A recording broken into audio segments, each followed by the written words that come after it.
You get people that look normal, they get on that machine, on the DEXA, and boom, it's a high level of visceral fat. And if you get high levels of visceral fat, that's indicative of cardiovascular disease, other chronic illnesses like diabetes. You might already have it, So it's one of the ones that a little bit harder to treat and correct.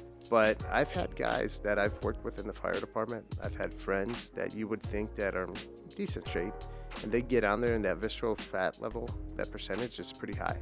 And that's a ticking time bomb, So for me, it's let's figure that out because, me growing up or even my parents, like they never got that test before. They never knew until I actually put Liquivita together.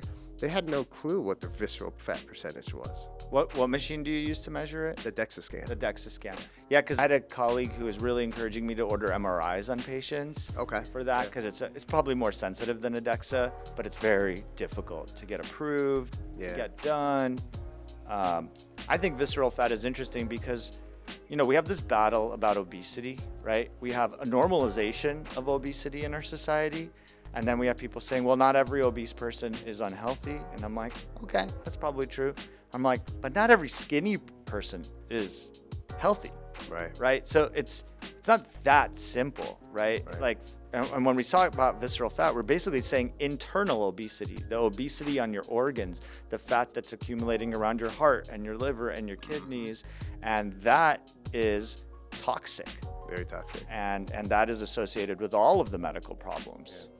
So, the InBody, which is a cheaper device, but it's pretty darn accurate. That also calculates the visceral fat percentage. The most accurate is going to be the DEXA, though. So, but, Compared to MRI, do you know? Let's say that again? Compared to like an MRI? I mean, so the MRI or PET scan, those are very accurate, but, it's a lot more expensive. Oh my God, yeah. That's like the true executive physical, right. which, some of our doctors will actually go refer people to go out and, have a radiologist, do the report review and sit with our doctors and whatnot.